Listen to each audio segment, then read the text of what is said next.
Are you snuggled in? Good. Now close your eyes and let me take you somewhere quiet, somewhere where the stars sing lullabies and dreams float through the night like fireflies. There once was an owl named Orla who lived in a forest where dreams were just a whisper away. Orla wasn't like the other owls.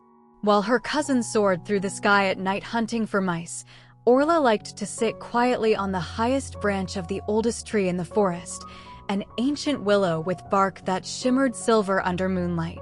Her big golden eyes watched the stars, not with hunger, but with wonder. She didn't care much for hooting or chasing. What Orla loved most was dreaming. Oh, she dreamed in colors no one else could see. She dreamed of floating mountains, of trees that grew lullabies instead of leaves, and of butterflies that tickled the sky with laughter. Every morning when she woke, she tried to paint her dreams.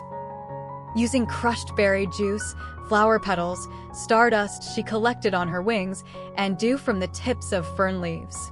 She painted on stones, on bark, even on fallen feathers. Her little nest inside the willow tree was filled with tiny jars of natural colors and old bits of leaves painted with scenes no owl had ever imagined before. But the others didn't understand. A grumpy badger once looked at her painting of a skyboat sailing through marshmallow clouds and snorted, "What is this supposed to be? You should paint trees and worms like everyone else." A squirrel blinked at her dream of a glowing lantern tree and said, "Trees don't grow lights." That's silly. So Orla painted in secret. But sometimes, just sometimes, a fox kit would peek at her work and stare quietly a little longer than the others. Or a sleepy bird would glance twice before yawning. That was enough to make Orla keep going. Still, sometimes her feathers drooped. "I wish," she whispered to the stars one night, "I could share my dreams in a way they could truly feel." And as the wind passed softly through the willow's branches, something answered. A flicker of blue light danced just beyond the edge of her nest. It twirled like a snowflake, then settled on her perch. It looked like a tiny, floating cloud, round and soft, with sparkles in its fur and little feet that barely touched the bark. "Hello," it whispered in a voice as light as breeze. "I'm Mira. I collect dreams." Orla tilted her head. "Collect dreams?" Mira nodded, her tiny eyes shining. "Yes. I visit creatures while they sleep and gently take the extra dreams, the ones they can't hold. I keep them safe and warm so they don't get lost." Orla blinked. "Do dreams really get lost?" "All the time," Mira said. "But yours glow brighter than most." "You've seen my dreams?" Orla asked, surprised. "I've floated through them," Mira said with a giggle. "They're the softest, gentlest dreams I've ever touched." Orla's feathers fluffed. No one had ever said that before. "But why can't the others feel them?" she asked. Mira floated closer.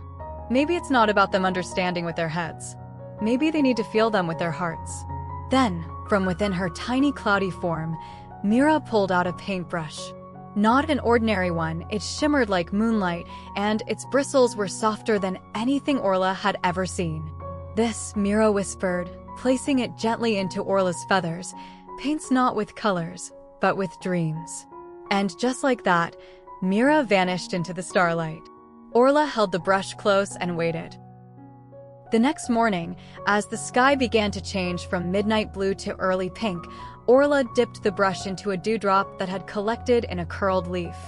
She closed her eyes, thought of her dream from the night before, a dream where the forest sang and trees walked on tiptoe, and she painted. Not on bark this time. She painted on the sky. And to her amazement, the colors drifted outward. They curled like mist. The air shimmered. Soft music hummed from the light itself. And for just a moment, the forest paused. A young fawn stopped grazing and stared upward, her eyes wide. A sleepy raccoon lifted his head from a hollow log and smiled softly. Even the grumpy badger blinked slowly, as if remembering something from long ago. They didn't speak. They didn't ask questions. But their eyes felt the dream. That night, Orla painted again. And again the next night. And soon, every dusk, just before true night arrived, gentle lights and shapes would appear above the treetops. Dreams painted across the sky. There were glowing bridges made of giggles.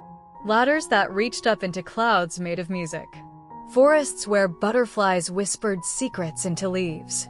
And always, the stars blinked just a little brighter. The forest began to change. The young ones became curious. The older ones began to remember how it felt to imagine. Some even started to dream again.